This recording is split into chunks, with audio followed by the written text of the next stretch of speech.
104.7 The Cave. Mike the Intern, Jay Stevens. It is Wednesday when we rip it apart. And today, Walk on the Moon. That is the subject of our discussion today. Walking on the Moon by the English rock band, The Police. Oh, man. A brilliant drummer. And, and cymbal player. And guitar player and bass player. I mean, pretty much all around. And a high voice, pretty singer. You know, they always talk about Cream being the cream of the crop of the late 60s. That's a pretty good one. I always thought that the Police were kind of like the cream of the crop of the late 70s. The new cream? Because they really were. I mean, you took one of the best drummers in the world, one of the best bass players, vocalists, and then guitar players who'd been around since the British invasion era, put them together, and this is what you got. So like a super group. Yeah, it was a super group without actually them being part of any group before they were in it. You know what I mean? But anyway, we're talking about Walking on the Moon. That was the second single from their second studio album, Regatta de Blanc, which I believe translates to white reggae.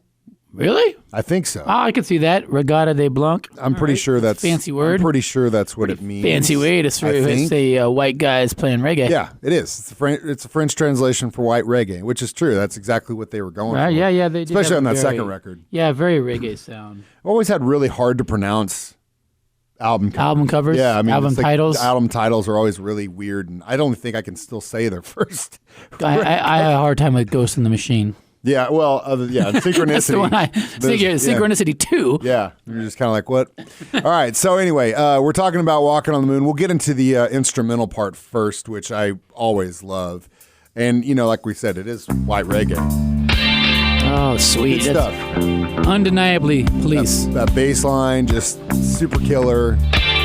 Good, kind of chill. Now, I guess Sting wrote this song when he was drunk one night after a concert in Germany. He said that he was drunk in a hotel. He started getting the whirling pit, which I believe is British term for the spins. Oh, gosh. It's a horrible place to be. So he got up, started walking around the room, started singing Walking Around the Room, yeah, and kind of had the riff and all that stuff in his head. Then he passed out, woke up the next day, had the song in his head, and then was like, that's a stupid title. So he changed it to something even more stupid, which was Walking on the Moon. Wow, well, better than my head hurts. Now, he also says that this song was about his first real girlfriend walking back from her house, and that's kind of the feeling that he had that's coming right. Rocking back from your house, walking on the moon, right? Yeah, it makes sense. Like walking in the clouds, yeah. Absolutely. We'll get to more of Walking on the Moon from The Police on the way next on Rip It Apart Wednesday on 104.7 The Cave. 104.7 The Cave. Jay Stevens in the studio. Mike the Intern. Good morning. It is Wednesday, Rip It Apart Wednesday, and we are discussing Walking on the Moon from The Police. And Adventures in Outer Space. Adventures in Outer Space, space stuff, which, it is a spacey song. I guess reggae is played in space. And that guitar tone, real spacey. Echoey, kind of clean, reverby sound. I'm glad you brought that up. Yeah, that's why I'm here. That's why they pay me the big bucks, Mike. This is how good Jay Stevens is. I didn't even have to tell him for that lead in. He just did it himself. I would so drop the mic, but it's attached. Yeah. And then we'll get fined. So anyway. Engineer. Yeah, sorry, engineer. We're back on the instrumental track. Now, if you notice, there's a bass line and the chords come after it.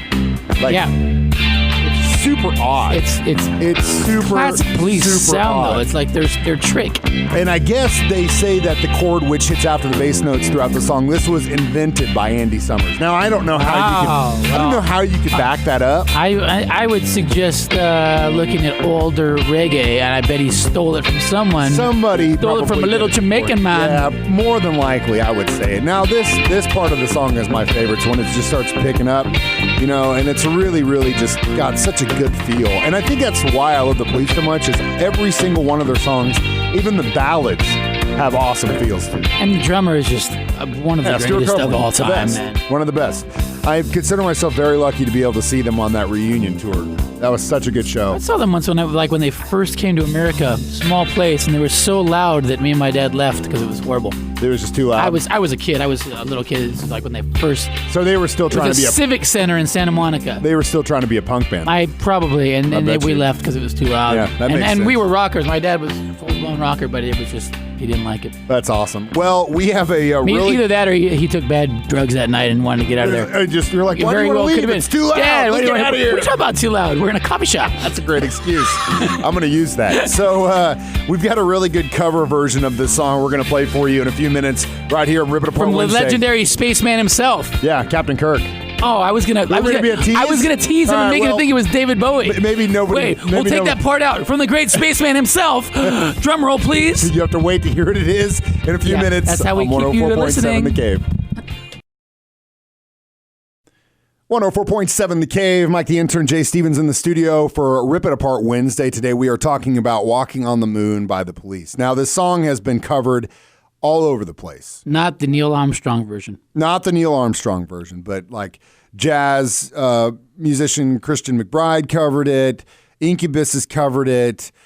String Cheese Incident, Humphreys McGee. I mean, it's definitely Humphreys McGee. a great band. That'd be a nice one. It's covered. It's been on commercials. It's been on everything.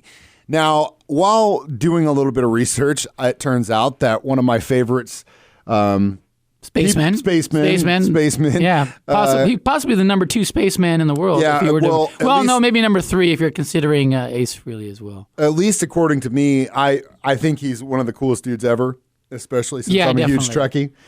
And it's no secret that William Shatner has, done some really weird albums. Really weird stuff. I think also that the thing that's really cool about William Shatner is that he embraces the funniness in himself. The weirdness. Much like how I embrace that, I'm a washed up 80s butt rocker. Yeah, take it or leave it. And you can tease me all you want, but I'm going to be up here rocking. But he rocks it. He does. And He owns it. He owns it. And eventually, and you're legitimate. You know what I mean? Yeah, and he is also legitimate. Yeah, and he backs it up with. And even if you disagree with it, and you're like, oh my God, what a goofball, what a nerd. But at the same time, he's cool. He's owning it. He's cool, and he's legit, just like you. Legit. Just like you. So without further ado, we're gonna play a little snippet of this cover version of the song from William Shatner. It's "Walking on the Moon." Giant steps are what you take. Oh. I hope my legs don't break. Yes! That's so great. Passion, such passion. Oh, man. And then he's got this guy named Toots Hibbert. I've never heard of Toots. him. I'm not a big reggae guy outside of the Police and, Bob and all those guys. But oh, man, that's great. Anyway, we'll get to the conclusion, the vocals of Walking on the Moon on the way next on Rip It Apart Wednesday on 104.7 The Cave. 104.7 The Cave. It is Wednesday, Rip It Apart Wednesday. Jay Stevens, Mike the Intern, discussing Walking on the Moon from the Police. We're at the coup de grace. Now, this was the follow-up single to Message in a Bottle. Oh, big hits for the band. Very, very big hits. And like we said earlier, Sting kind of wrote this. At first, he said it was when he was drunk, and then later on in his autobiography, he said it was having to do with his first real girlfriend, Deborah Anderson, which, I'm sure he Where is she now? Yeah, I don't really want to Google that. Well, you know that what Sting is famous for. Yeah, the tantric. He is supposedly the love-making machine. There's is no there a way to do this? There's no way. Well, I'm trying to get to 2 minutes, and that would be my tantric. Is what that would be. 30 seconds. Yeah, but the best 30 seconds of her life every time. All right, we're pushing the R rating here, so we're doing the vocals from this song. Giant steps are what you take, walking on the moon. I think it's just drenched in reverb and delay. I hope my leg don't break, walking on the moon. For a late 70s, effects could sounds so walk good. forever, Always prefer the walking analog on the delays to moon. the digital. We could be together, walking on the moon. Beautiful. Such a cool voice and cool. I mean, he said it was stupid and it's silly stuff, but that's what songs are. Yeah, it's what they are. The whole package, though, doesn't sound silly. stupid. They're silly. Walking But then you put these musicians together, like you could be selling bubble gum. It's going to sound great. Yeah. It doesn't matter what it is. walking back from So without further ado, it's the Police, Walking on the Moon. Walking on the moon. Rip Apart Wednesday on 104.7 The Cave.